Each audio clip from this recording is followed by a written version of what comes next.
ತಲೆನೋವು ಜಾಸ್ತಿ, ಏನೊಂದಾದ್ರೂ ತಲೆನೋವು ಬರೋದು. Correct. ಇವಾಗ ತಲೆನೋವು ಅನ್ನೋದೇ ಇಲ್ಲ, ಬೇರೆ ಏನು ಇದೆ ಅನ್ನಂಗೆ ಮೈಯಲ್ಲಿ ಇದೆ ಅನ್ನಂಗ್ಲೇ ಗೊತ್ತಾಗ್ತಾ ಇಲ್ಲ ನನಗೆ. ಅಷ್ಟು ಚೆನ್ನಾಗಿದೆ ಸರ್. ನಾನು ಅದೆಲ್ಲರಿಗೂ ಹೇಳಿದ್ದೇನೆ ಅದನ್ನೇ, ಅವ್ರು ಬರೀ ಮೊಣಕಾಲ್ಗೆ ಅಂದ್ರೆ ಮೊಣಕಾಲ್ ಒಂದಕ್ಕೆ ನೋಡಲ್ಲ, ಟೋಟಲ್ ಬಾಡಿನ ಸೆಟಪ್ ಮಾಡ್ಕೊಡ್ತಾರೆ. ಯಾಕಂದ್ರೆ ಮೊಣಕಾಲು ನಾವೆಲ್ಲರಿಗೂ ಹೇಳೋದು ಮೊಣಕಾಲು ದೇಹದ ಒಂದು ಭಾಗ. ಹೌದೌದು. ನಾವು ಮಂಡಿಗೆ 2 ಇಂಜೆಕ್ಷನ್ ಕೊಟ್ಬಿಟ್ಟು ರೆಡಿ ಮಾಡಿ ಆಮೇಲೆ ಮತ್ತೆ ನೋವು ವಾಪಸ್ ಬರುತ್ತೆ. ನಾವು ದೇಹ ರೆಡಿ ಮಾಡ್ಬೇಕು. ಯಾವ್ದು ಎಲ್ಲಿ ಒಂದು ಅಲ್ಲಿ ಕೂಡ ಹೋಗಿದ್ದೆ, 50,000 ರೂಪಾಯಿ ಪ್ಯಾಕೇಜ್ ಹೇಳಿದ್ರು ಇದನ್ನ ಇದು ಮಾಡಕ್ಕೆ ಅಂತ. ಆಮೇಲೆ ಅದು ನಾನು 50,000ನೇ ಅಲ್ವಾ ಇದು ಮಾಡೋಣ ಅಂತಂದ್ರೆ, ನಮ್ಮೂರವ್ರೆ ಒಬ್ರು ಅಲ್ಲಿಗೆ ಬಂದಿದ್ರು. ಅವ್ರಾಗ್ಲೇ 4 ವಿಸಿಟ್ ತಗೊಂಡಿದ್ದು ಅಕಸ್ಮಾತ್ ನನಗೆ ಸಿಗಿ ಮಾಡಿಸ್ಕೊಬಿಡ. ಇದುವರೆಗೂ 2 ಲಕ್ಷ ಆಗಿದೆ ನಂದು, ಏನೇನು ಕಮ್ಮಿ ಆಗಿಲ್ಲ ಅಂದ್ರು. ಮತ್ತೆ ನಮ್ಮ ಹಾಸ್ಪಿಟ್ಲ್ ಹೆಂಗ್ ಸಿಕ್ತು ನಿಮ್ಗೆ? ನಾನು ಫೇಸ್ಬುಕ್ ಅಲ್ಲೇ ನೋಡಿದ್ದೆ ಸರ್. ಫೇಸ್ಬುಕ್ ತುಂಬಾ ನೋಡ್ತೀನಿ, ಅದ್ರಲ್ಲಿ ನೋಡಿ ನಾನು ಫಸ್ಟ್ ಟೈಮ್ ಇಲ್ಲೇ ನಾನೇ ಬಂದೆ ನೋಡೋಣ ಅಂತ ಹೇಳ್ಬಿಟ್ಟು. 100% ವಾಸಿ ಆಗುತ್ತೆ ಸರ್. ಪಥ್ಯನ ಅವರೇ ಶುರು ಮಾಡ್ಕೊಂಡ್ ಬಂದ್ರೆ ಇನ್ನೂ ಜಲ್ದಿ ವಾಸಿ ಆಗುತ್ತೆ. ನಮ್ಮ ಮನೇಲಿ ಮಾಡ್ತಾವ್ರೆಲ್ಲ, ನಮ್ಮ ಮಿಸಸ್ ಮಾಡ್ತಾವ್ರೆ, ನಮ್ಮ ಅಕ್ಕ ಮಾಡ್ತಾವ್ರೆ, ಅವರೆಲ್ಲ ನನ್ನನ್ನು ನೋಡ್ಕೊಂಡು ಸೇಮ್ ಎಲ್ಲ. ಒಂದು ಮಾನವ ಜನ್ಮದ ಒಂದು ರೂಟ್ ಅದು ಪಥ್ಯ ಅನ್ನೋದು. ನಾವು ಹುಟ್ಟಿದೀವಿ ಅಂದ್ರೆ ನಮ್ಗೆ ಭಗವಂತ ಇದು ತಿನ್ಬೇಕು ಇದು ತಿನ್ಬಾರ್ದು ಅಂತ ಹೇಳೇ ಬಿಟ್ಟಿರ್ತಾರೆ. ಅದು ಇದು ಎಲ್ಲ ಮನುಷ್ಯ ನಿರ್ಮಿತ food. Coffee, tea, refined oil ಭಗವಂತ ಕೊಟ್ಟೇ ಇಲ್ಲ. ಅದು ರಿಫೈಂಡ್ ನಾವೇ ಕ್ರಿಯೇಟ್ ಮಾಡ್ಕೊಂಡು ಮಾಡಿರ್ತಕ್ಕಂಥದ್ದು. ಸೊ ಏನ್ ಪಥ್ಯ ಅಂತ ಒಂದ್ಸರಿ ಬ್ರೀಫ್ ಆಗಿ ಹೇಳ್ಬಿಡಿ ಸರ್ ನಮ್ಮ ವೀಕ್ಷಕರಿಗೆ. ನೀವ್ ಹೇಳ್ದಂಗೆ ಹಾಲು ಮೊಸರು, ಆಮೇಲೆ ಕಾಫಿ, ಟೀ ಕುಡಿಬಾರ್ದು. ಆಮೇಲೆ ಆದಷ್ಟು ವೆಜಿಟೇಬಲ್ಸ್ ಅಂತ ಐಟಮ್ ತಗೋಬೇಕು. ಆಮೇಲೆ ರೈಸ್ ಕಮ್ಮಿ ತಗೋಬೇಕು, ಬೇರೆಯವರೆಲ್ಲ ತಗೊಳ್ಳೇಬೇಡ ಅಂತಾರೆ. ಅಂದ್ರೆ ನೀವ್ ಹೇಳ್ತೀರಾ ಅನ್ನ ಬ್ರಹ್ಮ ರೈಸ್ ದಿನಕ್ಕೆ 1 ಟೈಮ್ ಬೇಕೇ ಬೇಕು. ಗಟ್ಟಿನ ಫೀಡ್ ಮಾಡ್ಬೇಕು, ನಮ್ಮ ಬ್ಯಾಕ್ಟೀರಿಯಾಗಳ ಅದಕ್ಕೆ ಫುಡ್ ಬೇಕಲ್ಲ ಅದು. ಆಮೇಲೆ ಸಿರಿಧಾನ್ಯಗಳು ಜಾಸ್ತಿ ಯೂಸ್ ಮಾಡ್ತಾ ಇದೀವಿ ನಾವು, ಅದೇ ಗಂಜಿ ತರ ಮಾಡ್ಕೊಂಡಿದ್ದೀವಿ. ಬೆಳಗ್ಗೆ ಹೊತ್ತು ಅದೇ ಜ್ಯೂಸಸ್ ತೆಗಿತೀವಿ. ಒಂದು ಸುಜಾತ ಮಿಕ್ಸಿ ಬಂದಿದೆ, ಅದ್ರೊಳಗಡೆ ಈ ಕಡೆ ಹಣ್ಣು ಹಾಕಿದ್ರೆ ಜ್ಯೂಸ್. ಹೌದು ಸರ್. ಹಾಗಲಕಾಯಿ ಒಂದು, ಸೌತೆಕಾಯಿ ಒಂದು, ಎಲ್ಲ ಒಂದೊಂದನ್ನ ಹಾಕಿ ನಾವು 3 ಜನನು ಕುಡಿತೀವಿ ಮನೆ. Super, excellent sir, excellent.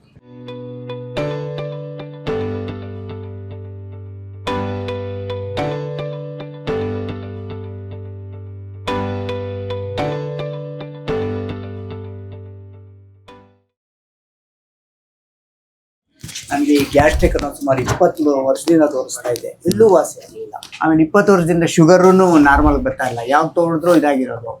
ನಾನು ಬರೀ ನೀವು ಫೇಸ್ಬುಕ್ ಅಲ್ಲಿ ನೀವು ಹೇಳೋದನ್ನೇ ಕೇಳಿಸ್ಕೊಂಡು ಶುಗರ್ದನ್ನು ಇದು ಮಾಡ್ಕೊಂಬಂದಕ್ಕೆ ಇವಾಗ ಅರ್ಧ ಟ್ಯಾಬ್ಲೆಟ್ ಬಂದಿದೆ ಸರ್. ಸೂಪರ್. ಮತ್ತೆ ನೋವು ಎಷ್ಟು ಕಮ್ಮಿ ಇದೆ? ಬೇಸಿಕಲಿ ನಮ್ಮ ಹಾಸ್ಪಿಟಲ್ ಬಂದು ನೋವಿಗೆ. ಹೌದು ಸರ್, ಮಂಡಿ ನೋವಿಗೆ. ಹೌದು ಸರ್. ಹೇಳಿದ್ರೆ ಇನ್ನೇನಾದ್ರೂ ಪ್ರಾಬ್ಲಮ್ ಇದೆಯಾ ಅಂತ. ಶುಗರ್, BP ಇದೆ ಮೇಡಮ್, ಆದ್ರೆ ಗ್ಯಾಸ್ಟ್ರಿಕ್ ನಂಗೆ ತುಂಬಾ ವರ್ಷದಿಂದ ಆಡಿಸ್ತಾ ಇದೆ.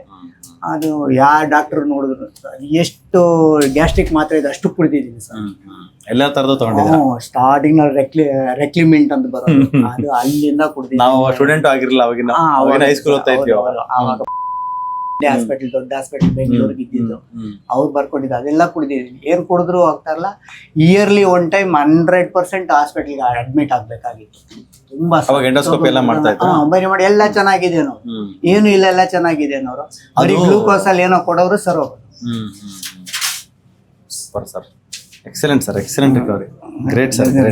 ಸರ್ ನಾನು ಎಷ್ಟು ಜನ ಕೇಳಿದ್ದೀನಿ ಸರ್, ತುಂಬಾ ಜನ ಕೇಳಿದ್ದೀನಿ, ತುಂಬಾ ಜನ ಹತ್ರ ತಗೊಂಡಿದ್ದಾರೆ, ಎಲ್ಲಾರ್ಗೂ ಕಳಿಸಿದ್ದೀನಿ. ಅಲ್ಲಿ ಹೋಗಿ ದುಡ್ಡಿನ ಬಗ್ಗೆ ಯೋಚನೆ ಮಾಡ್ಬಿಟ್ರೆ 100% ವಾಸಿ ಆಗುತ್ತೆ ಅಂತ. ನೆಕ್ಸ್ಟ್ ನಮ್ಮ ಫ್ಯಾಮಿಲಿಯಲ್ಲಿ 5 ಜನ ಇದ್ದಾರೆ. ಅವ್ರು ಹೇಳಿದ್ರು ನಿಂದು ಆಗ್ಬಿಟ್ರೆ ನಾವು ಹೋಗ್ತೀವಿ ಅಂತ. ನಾನು ಸುಮಾರು ಜನ ಕೇಳಿದ್ದೀನಿ. ನೆಕ್ಸ್ಟ್ ಮುಖ್ಯವಾಗಿ ಪಥ್ಯದಲ್ಲಿ ಏನ್ ಚೇಂಜ್ ಮಾಡಿದಾರೆ ಸರ್? ಅದನ್ನ ಯಾಕಂದ್ರೆ ನೀವು ಯೂಟ್ಯೂಬ್ ನೋಡಿ ಪಥ್ಯ ಅಡ್ಜಸ್ಟ್ಮೆಂಟ್ ಮಾಡಿದ್ರೆ ನಮ್ಮ ವೀಕ್ಷಕರಿಗೆ ಪಥ್ಯ ಏನ್ ಹೇಳ್ತೀರಾ ಸರ್? ಏನ್ ಮಾಡ್ಬೇಕಂತ ಹೇಳ್ತೀರಾ? ಇಷ್ಟು ಚೇಂಜ್ ಆಗಿದೆ, ಶುಗರ್ ಚೆನ್ನಾಗಿ ಕಂಟ್ರೋಲ್ ಆಗಿದೆ, ಆಮೇಲೆ ಇದು ಗ್ಯಾಸ್ಟ್ರಿಕ್ ಹೋಗಿದೆ ಫುಲ್, ಆಮೇಲೆ ಮಂಡಿ ನೋವು ಲೆಫ್ಟ್ ಸೈಡ್ ಮಂಡಿ ಅದು ಎಷ್ಟು ವರ್ಷದಿಂದ ಇತ್ತು? ಅದು ನನ್ಗೆ ರೀಸೆಂಟ್ ಆಗಿ ಬಂದಿದ್ದು, ಒಂದು 5-6 ವರ್ಷದಿಂದ ಬಂದಿತ್ತು ಅಷ್ಟೇ. ಅದು ಆಕ್ಚುಲಿ ಒಂದು ಅಂಗಡಿ ತಗೊಂಡ್ಮೇಲೆ ಒಂದು ಗೋಡನ್ ಇತ್ತು, ಗೋಡನ್ಗೆ ಹತ್ತಿ ಇಳಿದು ಬಂತು ಅಂತ ನಮ್ಗೆ ಗೊತ್ತಿಲ್ಲ ಏನಿಂದ ಬಂತು ಅಂತ. ಬಂದಿದ್ದೆ ರೀಸೆಂಟ್ ಆಗಿ ನನ್ಗಿದು, ಮತ್ತೆ ವಾಸಿ ಆಗೋಯ್ತು ಇಲ್ಲಿ ಬಂದ್ಮೇಲೆ. ಬೇರೆ ಇದೆಲ್ಲ ನನ್ಗೆ ತುಂಬಾ ಇದಾಗಿ ಒಂದೊಂಥರ ಎನರ್ಜಿ ಬಂದಿದೆ. ಮೊದಲ ತರ ಸಿಕ್ಕಾಪಟ್ಟೆ ಸುಸ್ತು, ತಲೆನೋವು ಜಾಸ್ತಿ, ಏನೊಂದಾದ್ರೂ ತಲೆನೋವು ಬರೋದು. ಇವಾಗ ತಲೆನೋವು ಅನ್ನೋದೇ ಇಲ್ಲ, ಬೇರೆ ಏನು ಇದೆ ಅನ್ನಂಗ್ ಮೈಯಲ್ಲಿ ಇದೆ ಅನ್ನಂಗ್ಲೇ ಗೊತ್ತಾಗ್ತಾ ಇಲ್ಲ ನಮ್ಗೆ. ಅಷ್ಟು ಚೆನ್ನಾಗಿದೆ ಸರ್. ನಾನು ಅದೆಲ್ಲರಿಗೂ ಹೇಳಿದ್ದೇನೆ ಅದನ್ನೇ, ಅವ್ರು ಬರೀ ಮೊಣಕಾಲ್ಗೆ ಅಂದ್ರೆ ಮೊಣಕಾಲ್ ಒಂದಕ್ಕೆ ನೋಡಲ್ಲ, ಟೋಟಲ್ ಬಾಡಿನ ಸೆಟಪ್ ಮಾಡ್ಕೊಡ್ತಾರೆ. ಯಾಕಂದ್ರೆ ಮೊಣಕಾಲು ನಾವೆಲ್ಲರಿಗೂ ಹೇಳೋದು ಮೊಣಕಾಲು ದೇಹದ ಒಂದು ಭಾಗ. ಹೌದೌದು. ನಾವು ಮಂಡಿಗೆ 2 ಇಂಜೆಕ್ಷನ್ ಕೊಟ್ಬಿಟ್ಟು ರೆಡಿ ಮಾಡಿ ಆಮೇಲೆ ಮತ್ತೆ ನೋವು ವಾಪಸ್ ಬರುತ್ತೆ. ನಾವು ದೇಹ ರೆಡಿ ಮಾಡ್ಬೇಕು. ಯಾವ್ದು ಎಲ್ಲಿ ಒಂದು ಅಲ್ಲಿ ಕೂಡ ಹೋಗಿದ್ದೆ, 50,000 ರೂಪಾಯಿ ಪ್ಯಾಕೇಜ್ ಹೇಳಿದ್ರು ಇದನ್ನ ಇದು ಮಾಡಕ್ಕೆ ಅಂತ. ಆಮೇಲೆ ಅದು ನಾನು 50,000ನೇ ಅಲ್ವಾ ಇದು ಮಾಡೋಣ ಅಂತಂದ್ರೆ ನಮ್ಮೂರವ್ರೆ ಒಬ್ರು ಅಲ್ಲಿಗೆ ಬಂದಿದ್ರು. ಅವ್ರಾಗ್ಲೇ 4 ವಿಸಿಟ್ ತಗೊಂಡಿದ್ದು ಅಕಸ್ಮಾತ್ ಆಗಿ ನನಗೆ ಸಿಗಿ ಮಾಡಿಸ್ಕೊಬಿಡಿ, ಇದುವರೆಗೂ 2 ಲಕ್ಷ ಆಗಿದೆ ನಂದು, ಏನೇನು ಕಮ್ಮಿ ಆಗಿಲ್ಲ ಅಂದ್ರು. ಮತ್ತೆ ನಮ್ಮ ಹಾಸ್ಪಿಟ್ಲ್ ಹೆಂಗ್ ಸಿಕ್ತು ನಿಮ್ಗೆ? ನಾನು ಫೇಸ್ಬುಕ್ ಅಲ್ಲೇ ನೋಡಿದ್ದೆ ಸರ್. ಫೇಸ್ಬುಕ್ ತುಂಬಾ ನೋಡ್ತೀನಿ, ಅದ್ರಲ್ಲಿ ನೋಡಿ ನಾನು ಫಸ್ಟ್ ಟೈಮ್ ಇಲ್ಲೇ ನಾನೇ ಬಂದೆ ನೋಡೋಣ ಅಂತ ಹೇಳ್ಬಿಟ್ಟು. 100% ವಾಸಿ ಆಗುತ್ತೆ ಸರ್. ಯಾರೇ ಆಗ್ಲಿ ಆರಾಮಾಗಿ ಬನ್ನಿ, ನೆಮ್ಮದಿ. ಅಂದ್ರೆ ಸ್ವಲ್ಪ ಪೇಷನ್ಸ್ ತಗೋಬೇಕು, ಕಾಯ್ಬೇಕು. ಯಾಕಂದ್ರೆ ವೆಯ್ಟ್ ಜನ ಜಾಸ್ತಿ ನಾವು ಎಷ್ಟು ಡಾಕ್ಟರ್ಗಳು 6 ಗಂಟೆ ಮನೆ ಹೋಗ್ಬೇಕು, ಇವತ್ತು ಪೇಷಂಟ್ ಜಾಸ್ತಿ ಇರೋದಕ್ಕೆ 6:30. ನಮ್ಗದ ನನ್ನಿಷ್ಟಕ್ಕೆ ನನಗೆ ಶುಗರ್ BP ಇರೋದಕ್ಕೆ ಸ್ವಲ್ಪ ಲೇಟ್ ಆಗಿದೆ. ಏನು ಇಲ್ದಿರೋ ಬಂದ್ರೆ ಇನ್ನೂ ಚೆನ್ನಾಗಿ. ಅದೇ ನೀವ್ ಹೇಳ್ದಂಗೆ ಪಥ್ಯನ ಅವರೇ ಶುರು ಮಾಡ್ಕೊಂಡ್ ಬಂದ್ರೆ ಇನ್ನೂ ಜಲ್ದಿ ನಮ್ಮ ಮನೇಲಿ ಮಾಡ್ತಾವ್ರೆಲ್ಲ. ನಮ್ ಮಿಸಸ್ ಮಾಡ್ತಾವ್ರೆ, ನಮ್ಮ ಅಕ್ಕ ಮಾಡ್ತಾವ್ರೆ, ಅವರೆಲ್ಲ ನನ್ನನ್ನು ನೋಡ್ಕೊಂಡು ಸೇಮ್ ಎಲ್ಲ. ಒಂದು ಮಾನವ ಜನ್ಮದ ಒಂದು ರೂಟ್ ಅದು ಪಥ್ಯ ಅನ್ನೋದು. ನಾವು ಹುಟ್ಟಿದೀವಿ ಅಂದ್ರೆ ನಮ್ಗೆ ಭಗವಂತ ಇದು ತಿನ್ಬೇಕು ಇದು ತಿನ್ಬಾರ್ದು ಅಂತ ಹೇಳೇ ಬಿಟ್ಟಿರ್ತಾರೆ. ಅದು ಇವೆಲ್ಲ ಮನುಷ್ಯ ನಿರ್ಮಿತ food. Coffee, tea, refined oil ಭಗವಂತ ಕೊಟ್ಟೇ ಇಲ್ಲ. ಅದು ರಿಫೈಂಡ್ ನಾವು ಕ್ರಿಯೇಟ್ ಮಾಡ್ಕೊಂಡು ಮಾಡಿರ್ತಕ್ಕಂಥದ್ದು. ನಮ್ಮ ಅಣ್ಣವರು ಮಾಡಿಸಿದ್ರು, 2 ಕಾಲು ಮಾಡಿಸಿದ್ರು. 1 ಕಾಲು ಸಕ್ಸಸ್ ಆಯ್ತು.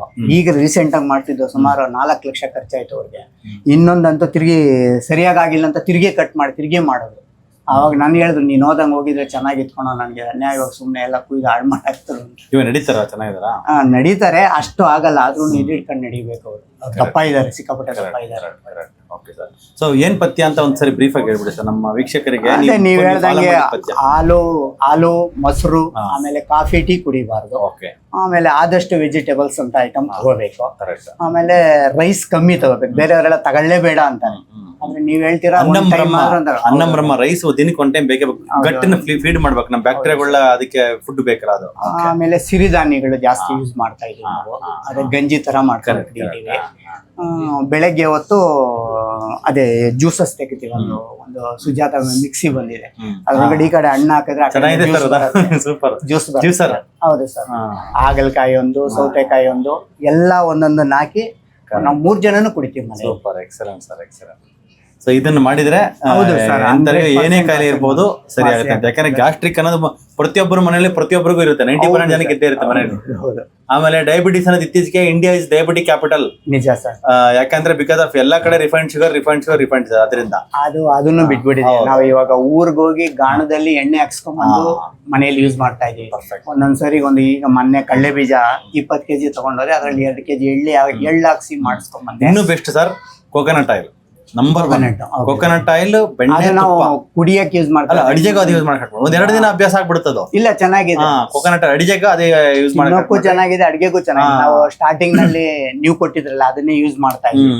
ಅಲ್ಲ ಅದೇ ಅಂತಲ್ಲ, ಯಾವ್ದಾರ ಆಯ್ತು ನೀವು ಗಾಣಕ್ಕೆ ಹಾಕ್ಸ್ತಿರಲ್ಲ, ಒಣ ಕೊಬ್ಬರಿ ಹಾಕ್ಸ್ಬಿಟ್ಟು ಕೋಕೋನಟ್ ಆಯಿಲ್ ಫಾರ್ಮ್ ಮಾಡ್ಬಿಟ್ಟು 10 kg ತಂದ್ಬಿಟ್ಟು ಇಟ್ಕೊಂಡ್ಬಿಟ್ರೆ ನಿಮ್ಗೆ ಎಷ್ಟು ದಿನ ಬೇಕಾಗುತ್ತೆ ಕರಿ ಹಾಕು ಎಲ್ಲದಕ್ಕೂ ಅದೇ ಯೂಸ್ ಮಾಡಿ ಇನ್ನೂ ಚೆನ್ನಾಗಿ. ಈ ಜನಗಳ ಹತ್ರ ಕೆಟ್ಟ ಬುದ್ಧಿ ಏನು ಅಂದ್ರೆ ಆಯುರ್ವೇದಿಕ್ ಅಂತ ಬಂದ್ಬಿಟ್ರೆ ಪಥ್ಯ ಇಟ್ಬಿಡ್ತಾರೆ.